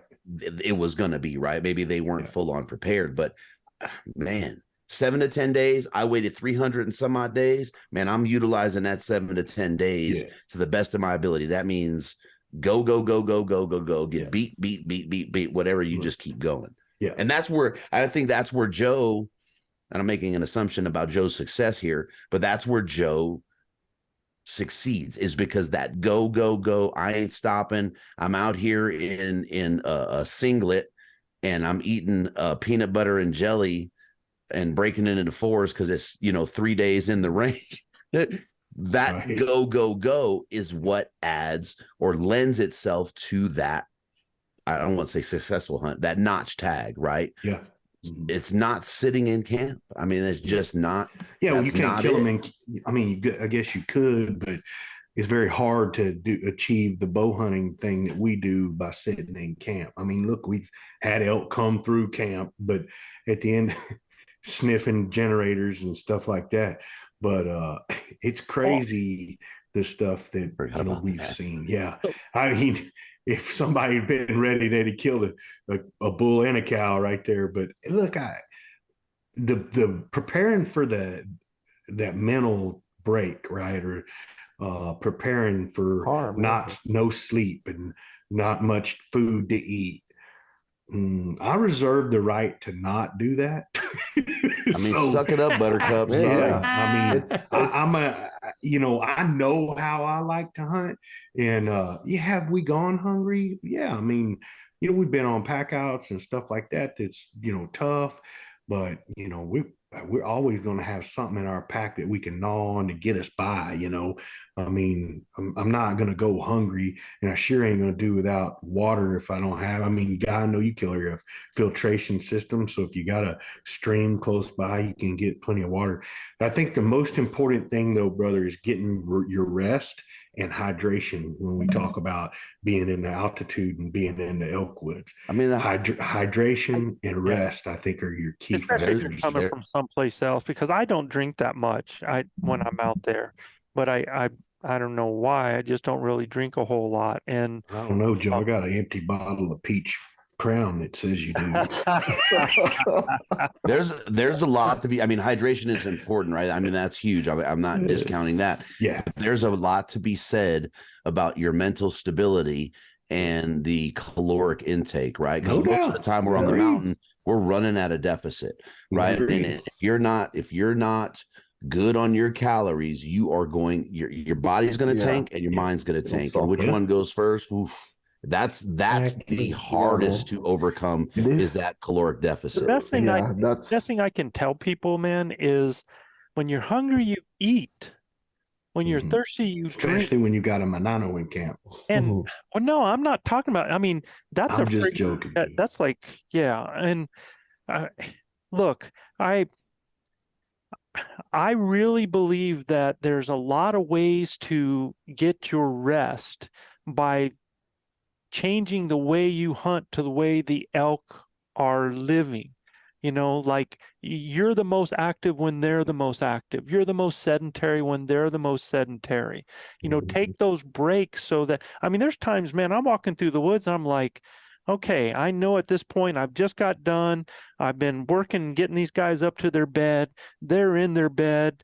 Man, it's time for me to catch some Z's too. And I'll catch them at that point. And then I'm already in position. And I think a lot of times, the reason some guys get so tired is they do all of this to get out there, and then they got to go all the way back. Yeah. And Yeah. and then what are you going to do when you get back, man? You're going to hit the friggin' bed, and that is one of the best sleeps, and it gets really deep. It's hard to get up from, and you can do that same thing in the mountains. So I think if you learn to adapt yourself to what the animals are doing out there, because that's what you're chasing, is when they're sleeping, I want to sleep. When they're resting, I want to rest. When they're being active, I want to be active. When I'm hungry, I eat. When I'm tired, I sleep, Yeah. and Forrest Gump style. but I'm out there in the woods, man. I'm in the daggum woods. Yeah. I mean, go ahead, guy.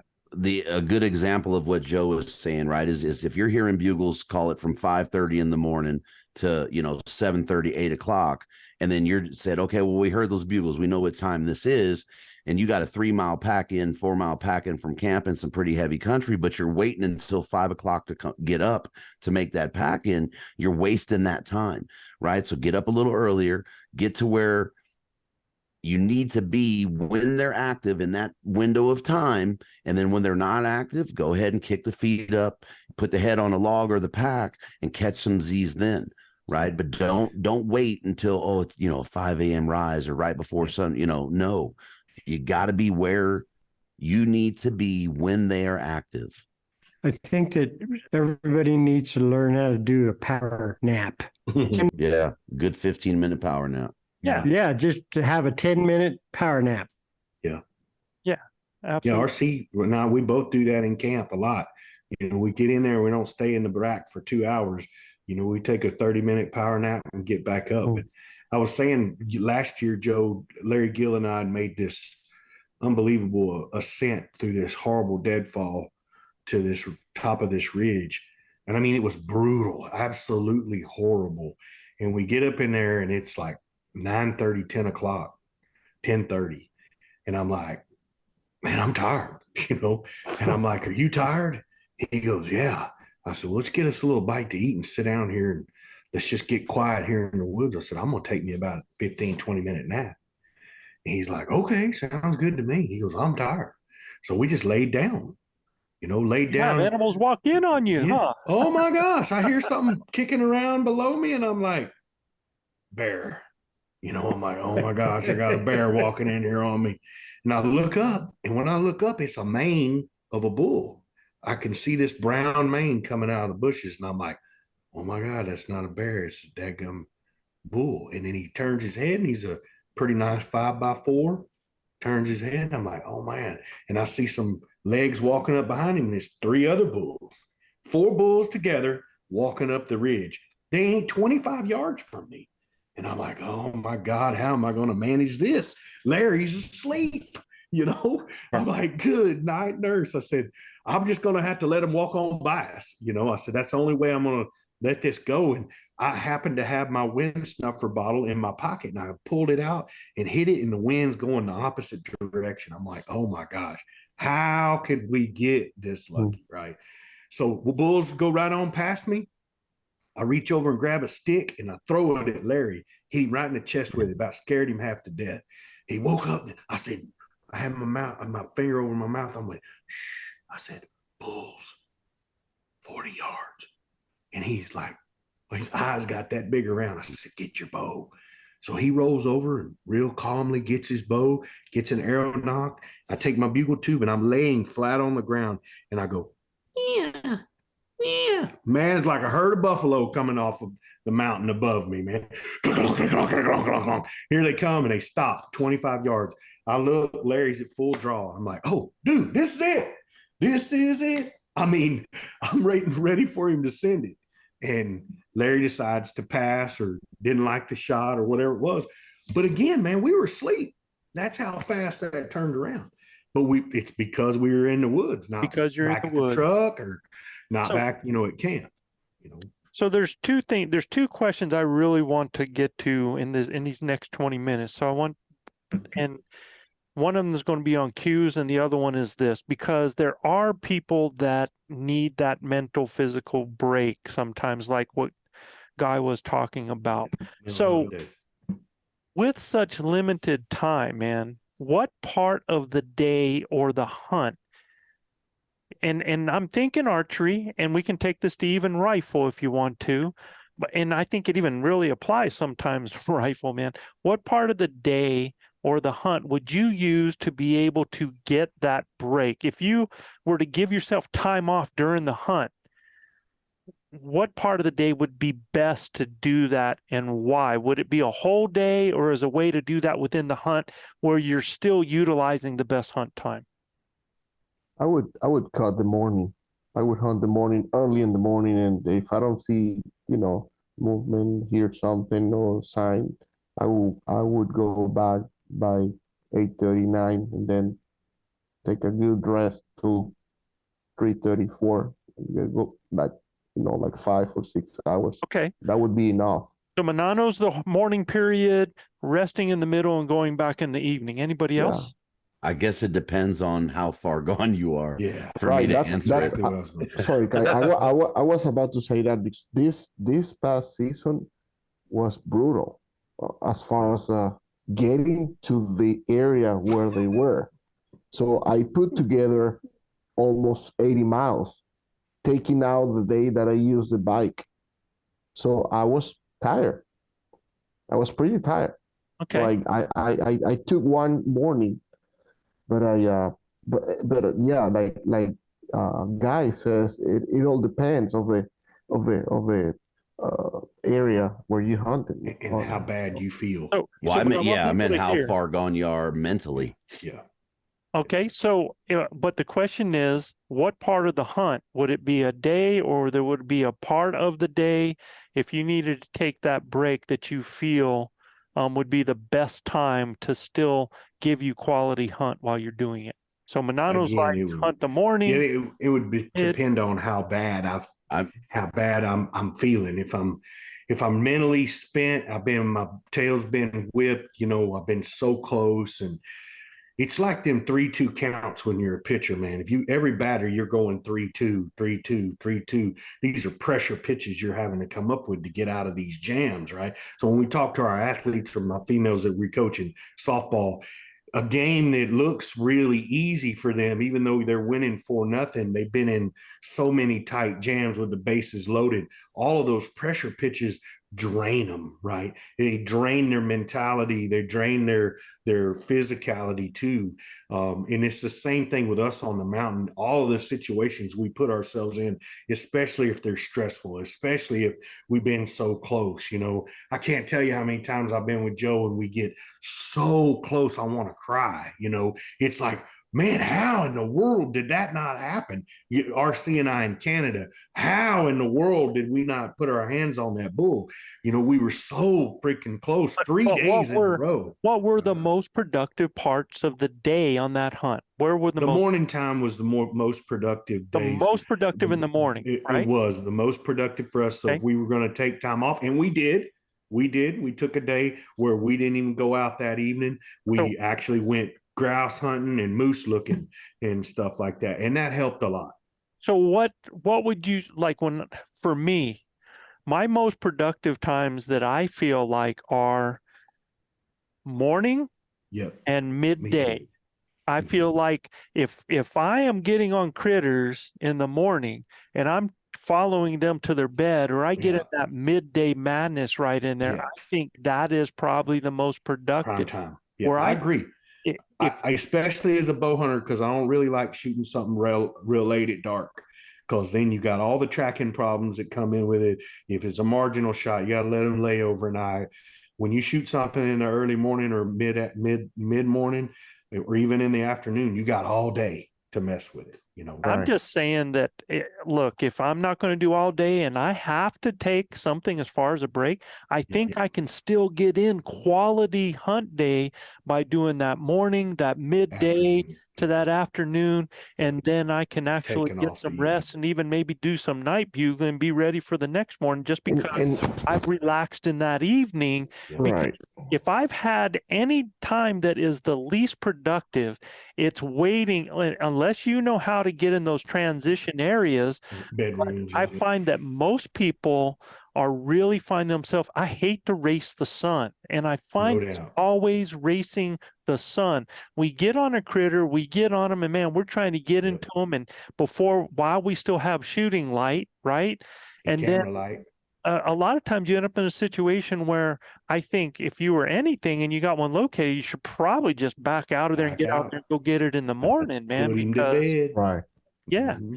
But I that's what I would, when I take a look at it, when I look at all these years, and yes, I've killed bulls in the evening, and I've killed bulls because I stay out there and I get there in the dark. But if I had to take a break, if I'm really getting worn and I had to pick my poison, I'm telling you, I'm still going to hunt that morning and try to get those boogers all over that midday. And if any place I'm going to get some rest, it's going to be in that evening time so that I'm fresh again to go at it in the morning and maybe even do some night bugling that night, but I agree, Joe. What's our window in the evening? We really get down to that really crunch time between 5:45 and dark, right? I mean, so you're looking at maybe a couple hours of really where that crunch time comes in.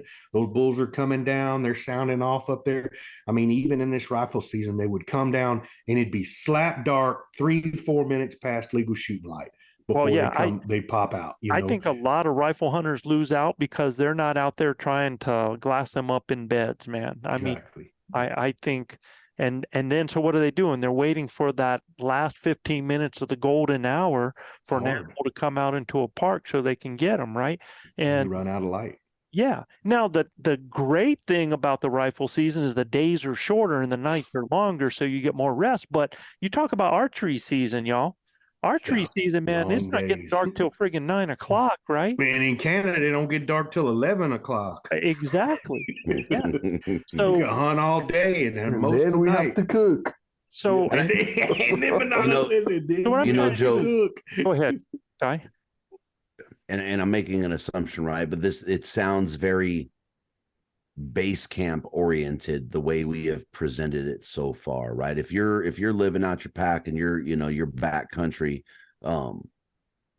there's some variation to the answers here, right? Absolutely. Yeah. Sure. So I just want to be clear there, right? And we are talking about base camp, right? So, but however, even if I was doing it with my pack, I mean, I can always sleep where I hear those critters and not have to dark, right? So I can relax in that. And generally, I think I am when I talk about this, because I hear from the guys that, especially people that are into the camaraderie or into the camp. And look, here I feel really is, if you want to sit around a campfire, then go camping. That's how I feel. But when I'm hunting, I want to friggin' hunt. That's just how I am, right? But I do understand the camaraderie. I understand the part of that enjoyment that people get out of that, right? But get her number and call her in October. It's kind of like that's.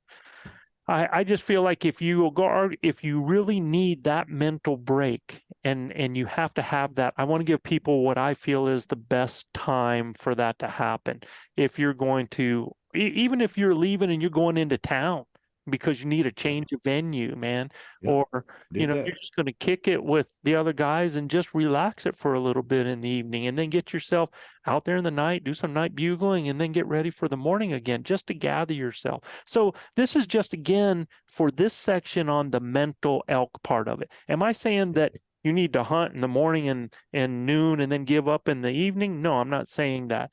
But if you are at that point where you still want to be effective and you're having trouble getting that rest and getting up, that's where I would pick my poison. That's what I'm saying with that. Yeah. And again, if you're that far gone mentally, go off the mountain, go get a burger, go have a pizza, go call mama, go get a shower, whatever it is, right? If you're that far gone, because I've seen a lot of guys do it, right? Well, they'll get to the point where they're ready to quit.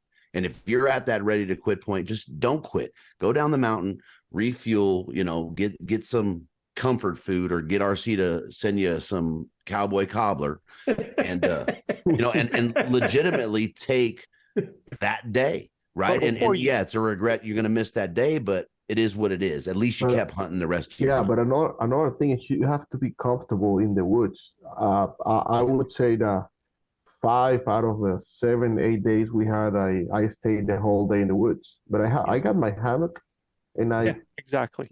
I spent the whole day in the woods, and I was comfortable because it was But- a long, long walk to get But to the point.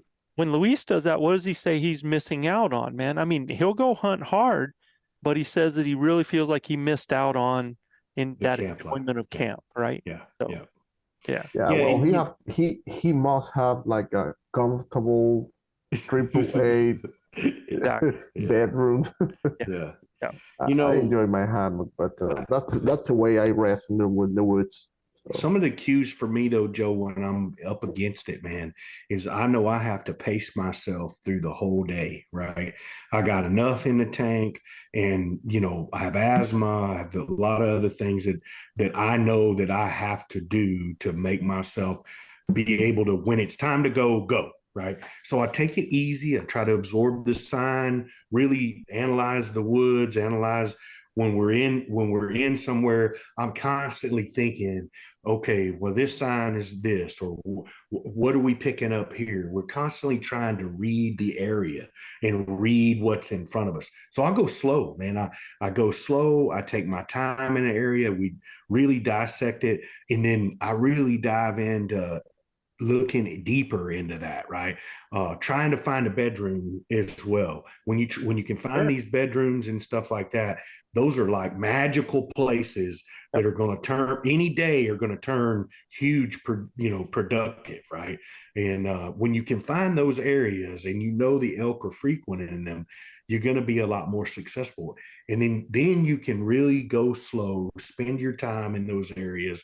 Guy did it this year when he was just spending his time in an area with Dr. Bob, and they called in a big bull that was really pretty silent the whole day, but they heard him make a couple of little sounds up there in his bed, and they finally got him to come out, and he was a hog, man. Yeah. Absolute giant, but No, I it's totally because feel- go ahead. I totally feel the whole day is the way to go. But again, when we're talking about the mental aspect, we were trying to, maybe if you take that afternoon, you don't get to that point the guy's talking about where you have to just get off the mountain. There might be times that you can, find a little bit break in a time of that day. So what I want to do now is I want to go to this last question, because I really think this is something special to really help people out there. As a coach, we help our athletes get through difficulties, issues, event struggles with cues, with words or sayings that help them visualize, understand, or reset themselves mentally for the task at hand. So what cues would you develop, or have you developed for yourself, to help you get through the mental difficulties? Like, for example, one of the ones that I use all the time that I tell people to kind of help them stay focused is 0 to hero in 15 seconds, right? That's one of the cues that I want people to, and what I mean by that is, you can be hunting for days and days, and we hunt for days for moments, for those moments that are short right there. So Looking at a bull on my wall that was 15 seconds from us turning around and giving up. Yep. I mean, we were done. We just poked our head over this ridge and made one bugle, and then blew up like a dang time bomb down there. And we hadn't heard nothing all evening, remember? And we went 3 or 4 miles, man, through some really tough terrain. Manano on my 6 the whole time with a camera. And I mean, we make one bugle, one cow call and one bugle, and boom, here it is. And it wasn't one bull. It was a whole herd of bulls down there with cows and everything. Do you have any other cues, bro, that you use for yourself? Yeah, for me, man, it's slow down. When you think you're going slow, slow down. Yeah, I mean, for me, it's about going slow and about analyzing the area. For me, it's, when you're going slow, you think you're going slow enough, slow down some more, and that's kind of one of the things that helps me go through the mountain, and know that, okay, that 1,200 foot climb is going to be it's going to be rough, but I'm going to do like Guy says. I'm going to look down at my feet, put one foot in front of the other, you know. So you're kind of like, when to go slow and when, it's sometimes it's go slow and then go hard. Yeah. Yeah. When to go hard. What about you, Manano? Yeah, I would say the same, Joe, because the first part of this hunt, I put up a lot of miles and I saw 22 elk. So I was in elk all day. But You have video on that? Your camera? Yes, I do actually. But I had to step back because they were like rifle distance, all of that. Yeah, 1,000 yards. Yes. A So good no, 1,000-yard rifle distance. 100, 150, 200 yards. Yeah. But another thing was, the main factor was the private land. They were right on the border. So yeah, I would say that go slow to it's time to go hard. Yeah. Okay, go slow. So there's the cue, right? Go slow till it's time to go hard, right? Yeah. What about you, Guy? I've said it. This whole podcast, I've said it, right? I was trying to think of what that cue is, right? But I'll never succeed if I quit, right? I'm not going to succeed if I quit. Can't succeed if you quit. Right. So that really is it. I mean, that goal, that, big audacious goal Never that I give set, up. right. Yep. That is my cue. I mean, there's nothing else about it except it needs to be done. What are you going to do to get it done? And I tell myself that a lot. And when I start to, feel sorry for myself and feel beat up, that bottom lip out. Yeah, I'll sit on a log and I'll talk some legitimate smack and have a conversation about how big of a blah blah blah I am, and it's like, how are you gonna do it if you are going to quit? If you're ready to go back to camp, or if you're ready to go back to the side-by-side, or you're ready to go back to base camp, how are you going to succeed? And that's just what keeps me going. Good cue. RC? No. Well, I'd have to say the same thing, is never give up. But one of the things that I always do is I always use the thing about the red dot. Where am I going to shoot? I've taken lots and lots. I've never wounded an animal, knock on wood, but I've taken lots of shots because I didn't have my spot picked out. So I always have that in my mind, the red dot. That's so I'm going, that's my cue. Yeah, exactly. So when I see an animal, where's his red dot? If it's a cow, deer, coyote, whatever, where's that spot? So yeah, when I get in that kill mode, brother, it's all looking right where I want it to go, and we don't take our eye off of that much, for me, Joe, too, work smart, not work hard. I'm a guy who likes to use the technology that we have to understand areas and try to, help myself work smart and not hard. There's a difference in necessarily working hard and working smart. When you figure out a way to work smart and it can take some of that burden off of you, it helps. When you don't have the opportunity to be able to use the tools that are at your disposal, it hamstrings you, and it can make you unsuccessful. What makes our crew so successful is the diversity we have within everybody. That's what makes this crew so successful and the fact that we're all kindred spirit. None of us have that quit in them. We all got that dog in us, right? And it's when you're stressed and when you're squeezed that dog comes out, and I can attest to every one of these guys I've been in the woods with here. They all got that big dog in them, right? And love each and every one of them for it. And I know, that they do anything for me, and I'd do anything for them to help them out. So for me, it's about, like I said, working hard, working smart, and not working hard. I'm gonna read out. I've got some actual cues that I want people to hear, And if you guys want to throw in like a comment on them, then that's great as well.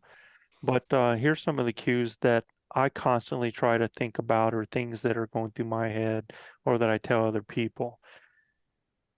One is, what are the elk doing right now? Where are they doing it? Am I there?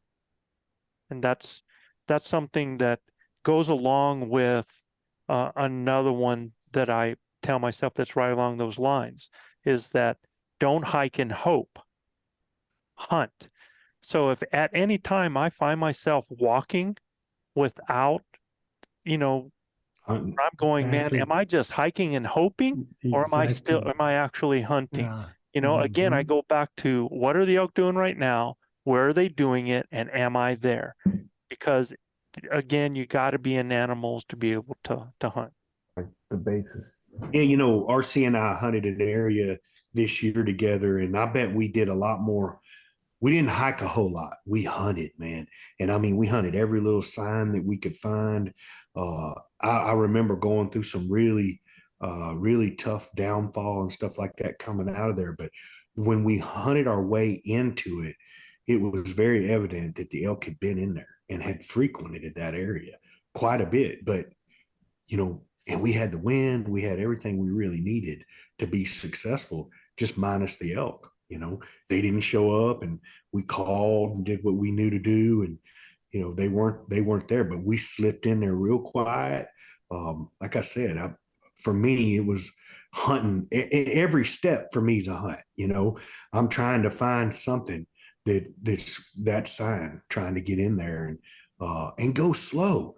Me and Dr. Bob run up on some mule deer and I had a mule deer tag, and daggum, them mule deer got by me again. Then my daggum nemesis. I even got the full draw, Joe, and the dad rascal decided to run across the road instead of walk. And anyway, but we never find those mule deer if we're not going slow enough. Yeah. We never even see them if we're just blowing through an area. You know what I mean? And I'll just read these cues off, and if something you guys want to, elk hunting is about will and weakness. My will to find their weakness. Okay. If I can kill silent elk, I can kill any elk. Yeah. I'm not the same old rodeo. And I feel like that's a huge one, man. I mean, I think that, giving them something different. I actually had somebody that was telling me and talking to me that said that they heard us say that we could call in elk just with raking, glunking, moaning. And he was like, I thought y'all were full of it. And then I did it and it worked. He said, because I wasn't right situation, right time, man. Yep. Elk respond with more than just a bugle. Always tell yourself that, man. I joined that with hunt elk, not bugles. Okay. Another one is elk work in their time, not our time. Big right there, buddy. Mm-hmm. That's probably. Yep. I really like the first one in terms of cues. Yeah. That one right there, that's 90% of people walking away, and we're on their time. That. Yeah, we are on their time. You're living in their world. Trust the playbook, believe in the process. Yeah, you got to trust that the work you put in prior to making the play is worthy. You'll find out if it ain't, I promise you. And I think a big cue that I have is I can do this. And that's where, something that Guy was talking about, before. So that's just some of the cues that I put it in there. Take it in, enjoy the ride, don't take it hard, work smart, not hard.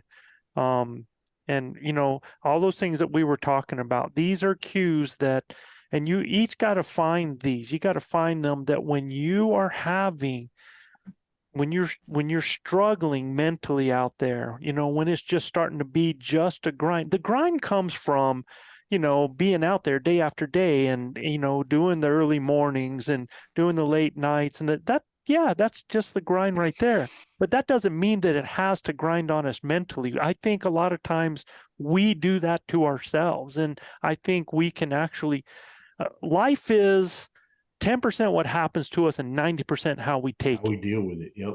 Yep. So we can either make things harder for ourselves or easier for ourselves. And when I'm Amen. hunting the hunt, when I'm loving to hunt the hunt, it's not hard, man. It's just, that's why I'm there. And like Guy said, we waited 350 days. I was going to do say this, that. Yeah. right? And there's a cue right there. I've been Yeah. waiting 350 days to do this. I can sleep when I get home. Exactly. How bad do you want it? There's your cue. Yeah. How bad do you want it? How bad do you want it?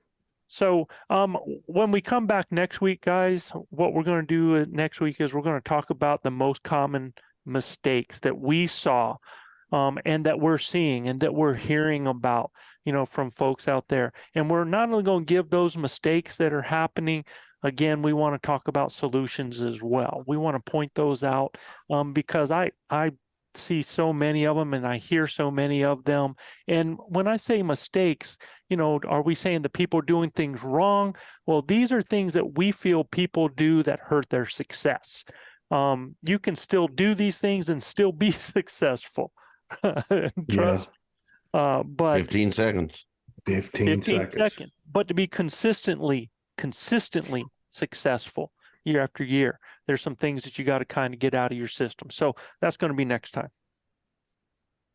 Fantastic, Joe. Look, I think this series is important. I mean, it dives in depth on the mental preparation that we've all gone through and the mental anguish that we've all gone through on the mountain. And you guys that bow hunt and rifle hunt here in the western states, man, altitude's a real thing. You've heard Guy talk about it. It's very hard to prepare for that when you're coming from the flatlands. But if you listen to our podcast, you go to base camp, stuff like that, we do our best to try and prepare you ahead of time in understanding, what's ahead of you. I really didn't understand it. Carl Gamage, made it sound like Tyrannosaurus Rex was going to run up and eat me. And by the time I was done, I wished one would have. I mean, it was that tough. So at the end of the day, you just got to grit your teeth and understand that it's going to be a lot tougher than you imagined and, prepare yourself every day. And, we're blessed to have this opportunity to tell you about how we like to do things. And, you got Manano Graterón was one of the, toughest guys on the mountain you'll ever want to meet. Guys the same way, great fortitude, and the legend and Joe. These guys just won't let you give up. I mean, that's the beauty of this crew, is they just won't let you give up. And guys, if you like what we're doing, man, you've got to subscribe, rate, and review. You got to go to Apple Podcasts or iTunes to review us, and be sure to include your name, where you're from, to get in on our drawing. And that means that you can do the spinner winner wheel, right, Joe? Yes, sir. And you can check out more elk hunting content at ElkBros.com. Also, be looking out on Elk Bros Adventures. We'll have some exciting news coming up there for sure, coming up for next year. Guys, if they don't know it, we are outfitters in New Mexico. So we have some really cool things that went off this season, and I'm sure Joe will get to and talk about. Well, we got some really fun plans for next season as well. And just a reminder, if any of our listeners would like to have their questions answered on our show, you can send your questions to info@elkbros.com. That's info@elkbros.com. And like we say down here in the Lone Star State, husbands, kiss your wives. Wives, kiss your husbands. Hug your babies. Keep your broadheads sharp and your powder dry. And we'll see you next week right here on Blue Collar Elk Hunting. Peace, everybody. Peace. For all our grinders out there, here's some more music from our brother from the West, Tony Wintrip. Close out the show. And it's his new album, y'all. This is new stuff coming out from Tony. Incredible. Night, everyone. I had this old dream many years ago. I started writing songs, not knowing where I'd go when I left the diamond where I played ball. I started raising babies, I had a change in life. I took the drifter's road, ended up with one ex-wife, but I never gave up on it. Yeah, I knew how bad I wanted a brand new me. I hit a few bumps in the road, but I kept driving on. thinking about writing songs. Now I'm up against it, time to walk away. I'm showing signs of getting older now, but they always say, don't quit on me.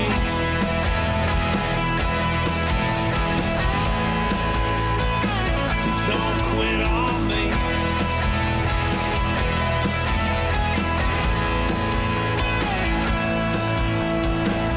Things are changing daily, I'm falling way behind. Gotta clear my head and maybe add a little salt and lime and enjoy my freedom.